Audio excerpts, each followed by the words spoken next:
Olá, sejam muito bem-vindos a mais uma live do Centro Espírita Mansão da Esperança. Meu nome é Miriam e eu faço parte da sexta turma da Escola de Aprendizes do Evangelho, faz bastante tempo. E graças a esta maravilha da internet, nós podemos estar juntos hoje. Eu saí de São Paulo já há muitos anos, atualmente moro na Serra Gaúcha, na cidade de Caxias do Sul, mas a nossa primeira escola a gente não esquece. Então, na pessoa da Regina, eu quero enviar um grande abraço a todos e dizer da minha alegria de estar aqui, né, e dizer do quanto que essa escola foi importante na minha vida, o quanto que eu aprendi, e deixar assim um abraço fraterno e muito saudoso a todos os irmãos.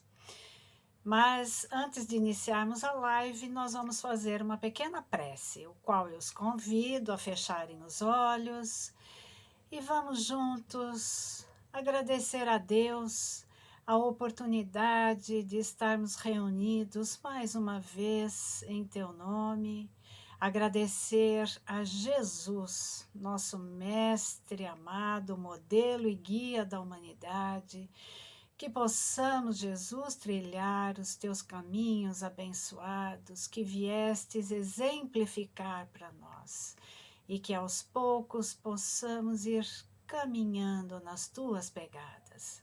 Agradecemos a Maria também, a nossa doce mãe, que nos acolhe com o seu manto de luz, de amor e proteção em todos os nossos momentos mais tumultuados. Assim, agradecidos aos mentores dessa casa, aos nossos mentores, pedimos, Senhor, que este seja mais um encontro de muita luz para os nossos corações, para as nossas almas. Assim, então, pedimos licença para iniciarmos o encontro. Que assim seja. E o tema de hoje é o lar, ponto de encontro. No capítulo 4 do Evangelho segundo o Espiritismo, itens 18 a 23, os laços de família são fortalecidos pela reencarnação e rompidos pela unicidade da existência. Então, no início desse item, Kardec já vai explicando que os espíritos formam grupos ou famílias unidos pela afeição, pela simpatia e pela semelhança das inclinações, e desfrutam sublime alegria de estarem juntos compartilhando novas experiências. Muitas vezes seguem juntos numa encarnação, reunindo-se na mesma família ou no mesmo círculo, trabalhando juntos para o progresso comum. Kardec também fala que a verdadeira afeição espiritual é aquela de alma para alma, que é esta única que sobrevive à destruição do corpo, pois alguns seres aqui na Terra que se ligam apenas pelos sentidos ou afeições carnais, como ele chama, ou ainda aqueles que se unem por laços de interesse, sejam eles quais forem, estes laços não sobreviverão à vida corpórea e a morte os separará tanto na terra como no céu. Ainda há aquela questão, né? Por que será que nós simpatizamos mais facilmente com alguns ou antipatizamos com certas pessoas, mesmo sendo familiares? E ele vai dizer que esses sentimentos podem revelar simpatias de vidas passadas ou desentendimentos ou ódios anteriores. Portanto, o único sentimento que nos liga e que permanece por laços indissolúveis é o amor. A qualquer tempo é o amor que nos une. Assim como dizia Jesus, não é, que a reencarnação reencarnação, ela é o processo que nos auxilia na nossa jornada evolutiva, como ele disse a Nicodemos, em verdade vos digo que quem não nascer da água e do Espírito não pode entrar no reino de Deus, como está em João, capítulo 3, versículos 1 a 7.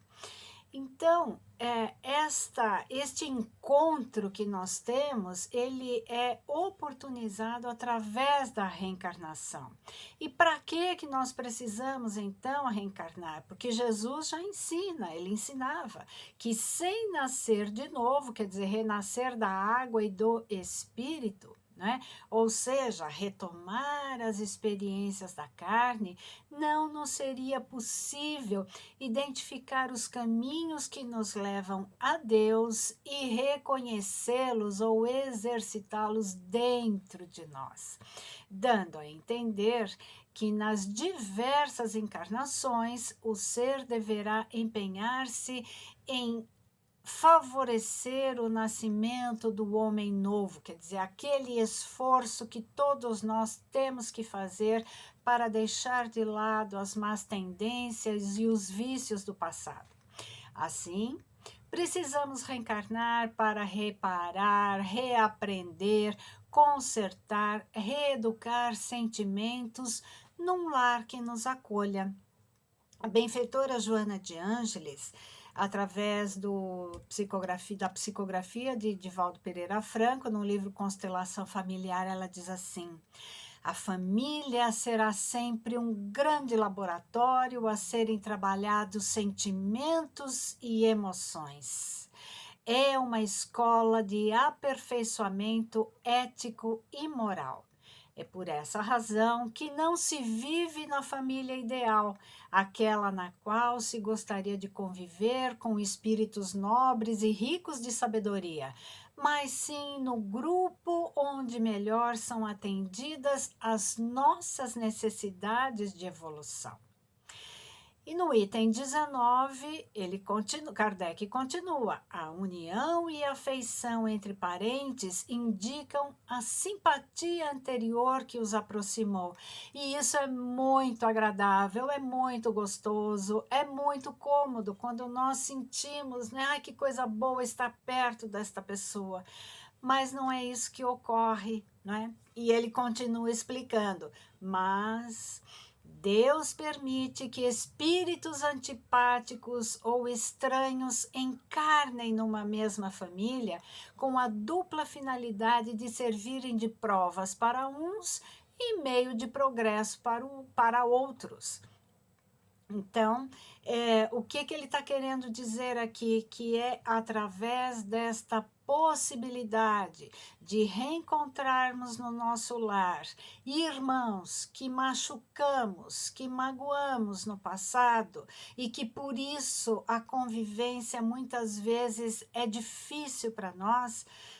Nós precisamos, esta é a bendita oportunidade que Deus nos dá para que nós possamos aos poucos ir retirando todas as mazelas que nós mesmos construímos em nossas vidas do passado e aqui também, né? E ele vai dizendo ainda mais, aos poucos, porque a gente sabe, né? É um pouquinho por cada reencarnação, para cada reencarnação.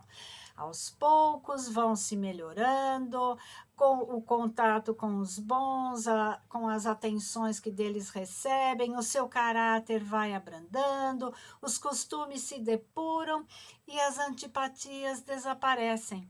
É desse modo que se opera a fusão de diversas categorias de espíritos, como se faz na Terra entre a raça e os povos.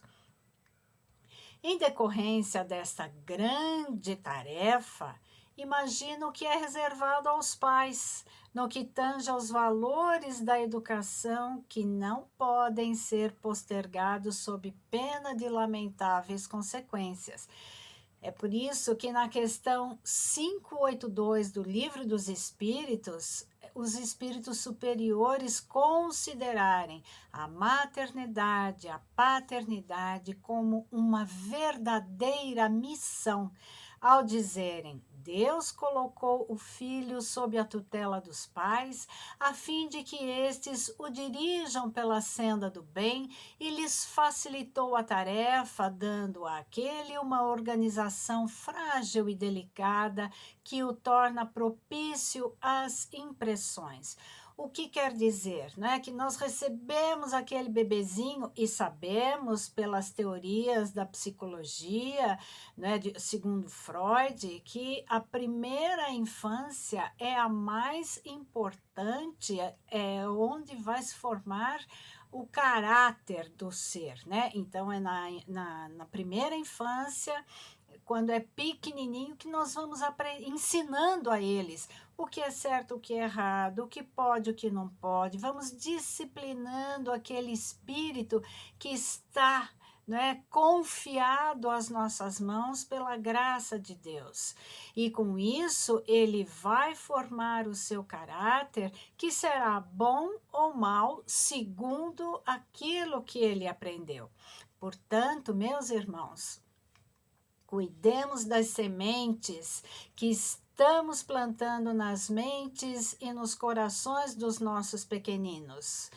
Não importa se é nosso filho, nosso neto, sobrinho, vizinho, aqueles que nós pudermos acolher de coração, né? Que possamos apresentar Deus, que possamos levá-los para a evangelização infantil, que possamos praticar o evangelho no lar, para que desde pequenos possamos ir introduzindo os ensinamentos, né? Lembrando que, acima de tudo, nós educamos pelo exemplo.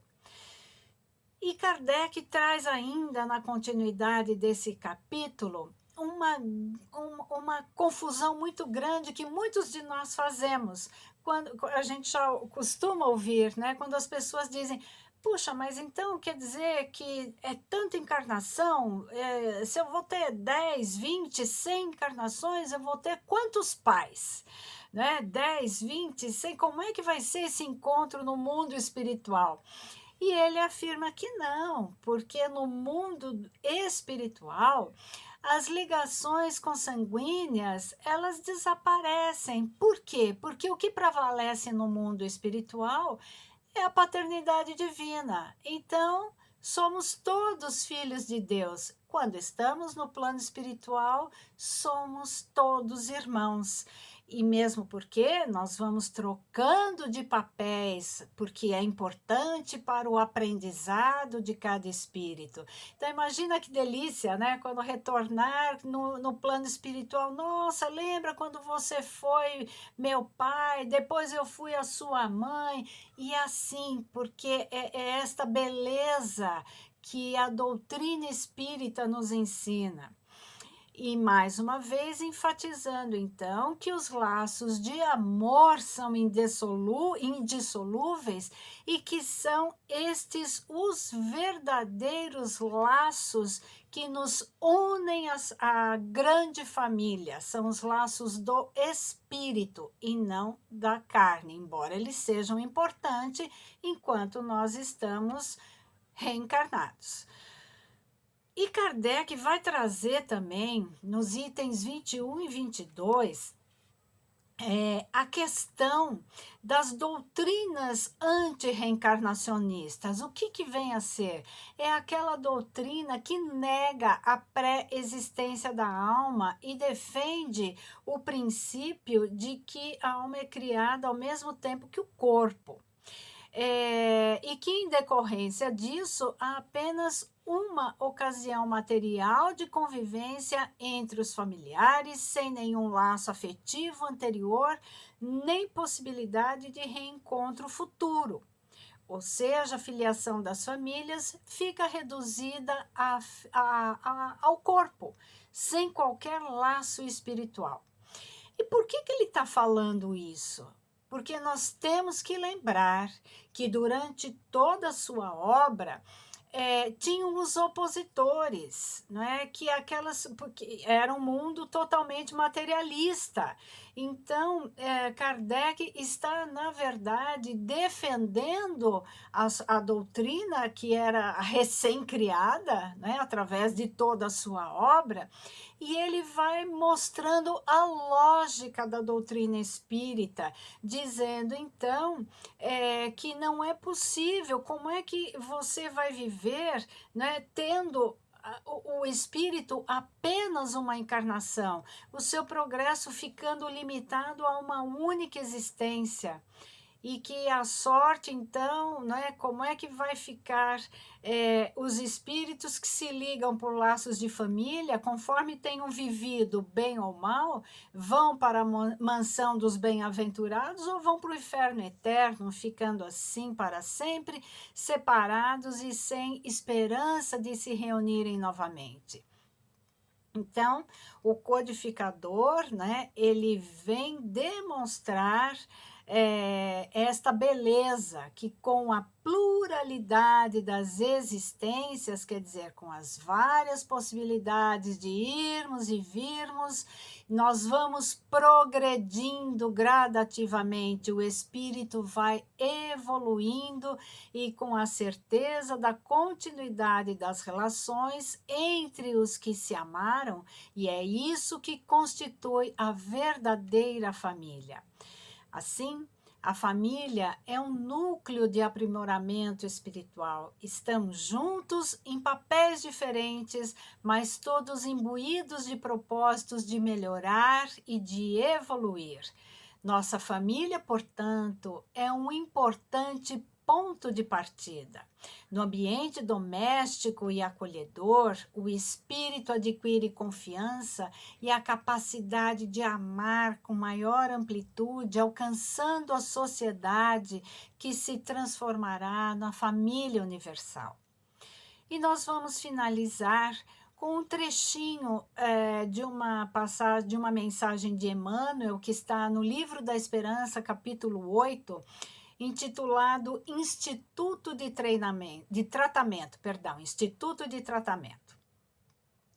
Longe das esferas superiores que ainda não merecemos, concede-nos a providência divina, o refúgio do lar entre as sombras da terra e o esplendor do céu, por um instituto de tratamento em que se nos efetive a necessária restauração. É assim que, reencarnados em nova vestimenta física, reencontramos perseguidores e adversários, credores e cúmplices do passado, na forma de parentes e companheiros para o resgate de velhas contas. Nesse cadinho intenso de responsabilidades e inquietações, afetos renovados nos chamam ao reconforto, enquanto que aversões redivivas nos pedem esquecimento. À vista disso, no mundo, por mais atormentado nos seja o ninho familiar, abracemos nele a escola bendita do reajuste, onde temporariamente exercemos o ofício da redenção. Saibamos sustentar a estrutura moral, entendendo e servindo, mesmo à custa de lágrimas, porque é no lar que as leis divinas nos oferecem as ferramentas de amor e da dor para a construção e reconstrução do próprio destino, entregando-nos de berço em berço ao carinho de Deus que verte inefável pelo colo das mães. Assim, nós vamos então nos recolhendo novamente, agradecendo a Deus mais uma vez por este encontro, por esta possibilidade de refletirmos sobre as bênçãos que nos são oferecidas através da reencarnação. Que possamos, então, através do entendimento do Evangelho, prosseguirmos na nossa caminhada, levando humildemente esta mensagem de amor a todos aqueles que cruzem o nosso caminho. Assim, Jesus, receba ao nosso afeto e a nossa esperança de mundos melhores, de dias melhores para todos nós. E te pedimos, Mestre amado, que possas abençoar este grande planeta, a nossa escola mãe, e que possamos, fazendo a nossa parte, nos tornar melhores filhos, melhores cidadãos, melhores seres humanos, auxiliando no processo de regeneração do planeta, entendendo que a regeneração começa dentro de nós. Jesus amado, espalhe as tuas bênçãos de amor sobre todos nós, sobre todos os cantos da terra, especialmente sobre o nosso Brasil. Abençoa, Mestre, os nossos governantes. Uma chuva de luz, de paz e de bênçãos possa cair sobre todos aqueles que têm o poder de mando nas mãos. E assim, Mestre amado, abençoe os nossos lares, que são os verdadeiros laboratórios das nossas almas, e que possamos seguir exercitando tudo aquilo que deixaste para nós. Assim, agradecidos, Mestre, pedimos que a tua paz, o teu amor e a tua luz nos envolva hoje e sempre, dando graças a Deus. Assim, meus irmãos, agradeço muito esta oportunidade e deixo um grande abraço a todos. Muita paz, muita gratidão.